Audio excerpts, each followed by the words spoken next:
അറിഞ്ഞില്ലേ നിങ്ങൾ? നമസ്കാരം പ്രിയപ്പെട്ട പ്രേക്ഷകരെ, വിജയുടെ ഭാര്യ സംഗീത വിജയ്ക്കെതിരെ ഡിവോഴ്സ് പെറ്റീഷൻ ഫയൽ ചെയ്തിരിക്കുന്നു.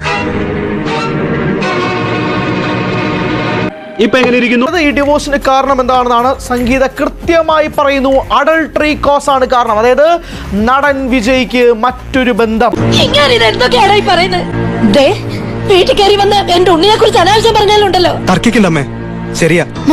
ഒരു നടിയുമായി വിജയ്ക്ക് മറ്റൊരു അവിഹിത ബന്ധമുണ്ടെന്ന് പറയുന്നത് ഭാര്യയായ സംഗീതയാണ് ഫയൽ ചെയ്യുന്നത്. അല്ല, സത്യം ഇല്ല, ഞാനിത് വിശ്വസിക്കില്ല. വിശ്വസിച്ചേ പറ്റൂ. Though the respondent initially assured that he would end the relationship, കയ്യോടെ തൂക്കി എന്നിട്ട് പറയുന്നു ഞാൻ ഇത് അവസാനിപ്പിച്ചോളാം എന്ന് പറഞ്ഞിട്ട് പോലും he continued. കേട്ടാ ഞാൻ പറഞ്ഞപ്പോ നിങ്ങൾ വിശ്വസിച്ചു. ഈ കീർത്തി സുരേഷിന്റെ വിവാഹത്തിന് വന്ന സമയത്ത് ഒരു പ്രൈവറ്റ് ജെറ്റിലാണ് ഇവർ വരുന്നത്.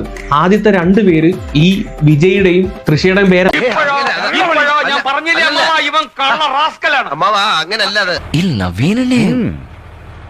நீ வேணும்னு பண்ணலன்னு தான் சொல்லுவேன். ஆனா நீ வேணும்னு செஞ்ச என்னால் நிரூபிக்க முடியாது. തൃഷ ഇടയ്ക്കിടയ്ക്ക് സോളോ ട്രിപ്പ് പോകാറുണ്ട്. സോളോ ട്രിപ്പ് ആണെന്നും പറഞ്ഞ് പോകുന്ന ട്രിപ്പിനകത്ത് എല്ലാം വേറെ ഒരാളുടെ സാന്നിധ്യം പലരും നോട്ടീസ് ചെയ്തിട്ടുണ്ട്. അയ്യേ, അയാൾ അത്രക്കാരനാണോ? ചില മുഖംമൂടികൾ അഴിഞ്ഞു വീണു. വാരിസിന്റെ സക്സസ് പാർട്ടിയാണ് ഇവരെല്ലാരും കൂടെ ഉള്ളത്. ആ സിനിമയ്ക്കകത്ത് അഭിനയിച്ച ടീംസ് എല്ലാരും കൂടെ ഉള്ളത്. സെയിം ലൊക്കേഷനിൽ തൃഷയും കണ്ടിട്ടുണ്ട്. അതേതായാലും നന്നായി. കുടുംബത്തിൽ പറഞ്ഞവർ ഇങ്ങനെ തന്നെ ചെയ്യണം. ബോബി, എല്ലാം എനിക്കറിയാം. തകർന്നു പോയി ഞാൻ കേട്ടപ്പോ. ഇത്രക്ക് ചീപ്പാണ് ആർട്ടിസ്റ്റ് ബേബി. ഇതാണ് മറ്റേ ഷൂവിന്റെ ഇമേജ് ലീക്ക് ആയിട്ടുള്ളത്. ഇത് ആ ഒരു ട്രിപ്പിനകത്താണെന്ന് തോന്നുന്നു. ഈ ഷൂ വിജയുടെ ആണ് എന്നുള്ള തരത്തിൽ അന്ന് ആളുകൾ തപ്പിയെടുത്തിട്ടുണ്ടായിരുന്നു. ഈ ഒരു പിക്ക് നോക്കിയാൽ മനസ്സിലാവും ഈ സെയിം ഷൂ ഇട്ടുകൊണ്ടാണ് വിജയ് അവിടെ നിൽക്കുന്നത്. അപ്പൊ പൊറുതി തുടങ്ങിയിട്ട് കാലം കുറെ ആയി. എന്നാലും ഇവൻ ഇങ്ങനെ ഒരു കടുങ്കൈ ചെയ്യുന്ന ഞാൻ വിചാരിച്ചില്ല. നിനക്കിതെങ്ങനെ സഹിക്കാൻ കഴിയും? രണ്ടുപേരുടെ അന്നത്തെ ഒരു CCTV ഫുട്ടേജ് സ്പൈകൾക്ക് പോലും കാണത്തില്ല ഇത്രയും ഗതികേട്.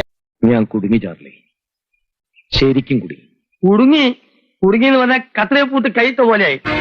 എന്റെ മനസ്സിൽ ആകാശത്തോളം ഒരു കോട്ട കെട്ടി ഉയർത്തി അതിനുള്ളിൽ ഒരു സ്വർണ്ണ സിംഹാസനം അണിച്ചാ ഞാൻ നിങ്ങളെ ഇരുത്തിയിരുന്നത്. സഹിക്കാവുന്നിടത്തോളം സഹിച്ചു. എന്നിട്ട് കാലണ വിലയില്ലാത്ത തെരുവ് തണ്ടികൾ പോലും കാണിക്കാത്ത ചെറ്റത്തരം നിങ്ങൾ കാണിച്ചു എന്നറിഞ്ഞപ്പോ നിങ്ങളോടല്ല, നിങ്ങളെ ഇത്ര അധികം ആരാധിച്ച എന്നോടാണ് എനിക്ക് പുച്ഛം തോന്നിയത്. ഇനി വയ്യ, മതിയായി. Spotted together in Oslo. Oslo എന്ന് പറഞ്ഞു കഴിഞ്ഞാൽ നോർവേയുടെ തലസ്ഥാനം. അവിടെ വെച്ച് ഇവരെ രണ്ടുപേരെയും കണ്ടതിന്റെ പിക്കാണ് പുറത്തു വന്നേക്കുന്നത്. இப்பதான் உன்னை சரியா புரிஞ்சுக்கிட்டேன். நீ தப்பானவன் தான். She posted a story that she is possessive and someone or something is her forever. ഒരു ഓഗസ്റ്റ് 25 ഇട്ടേക്കുന്ന ഒരു പോസ്റ്റ് ആണിത്. ഈ ഓഗസ്റ്റ് 25 പ്രത്യേകത എന്താന്ന് വെച്ച് കഴിഞ്ഞാൽ വിജയുടെ വെഡിങ് ആനിവേഴ്സറി ആണ്. അപ്പൊ പുരിയില്ല, ഇപ്പൊ പുരിയത്. സിനിമ ഇൻഡസ്ട്രിയിലുള്ളവർക്ക് ഇത് അറിയാമെന്നുള്ള കാര്യം. ജ്യോതികയുടെ ഒരു പോസ്റ്റിന്റെ അടിയിൽ ഇങ്ങനത്തെ ഒരു കമന്റ് വന്നു, Vijay is better than your husband എന്നും പറഞ്ഞിട്ട് ജ്യോതിക ദാണ്ട ഇങ്ങനെ ചിരിക്കുന്ന ഒരു ഇമോജി ഇട്ട് കൊടുത്ത്. തെറ്റാര് ചെയ്താലും തെറ്റ് തന്നെയാണ്. ഗോവിന്ദൻകുട്ടി സാറിന്റെ ടൈം ബെസ്റ്റ് ടൈം. എന്നാ പിന്നെ വരാനുള്ളത് ഏതെങ്കിലും ഓട്ടോ പിടിച്ചു വരും മുമ്പ് ഞാൻ പോട്ടെ. ദൈവം കാക്കട്ടെ.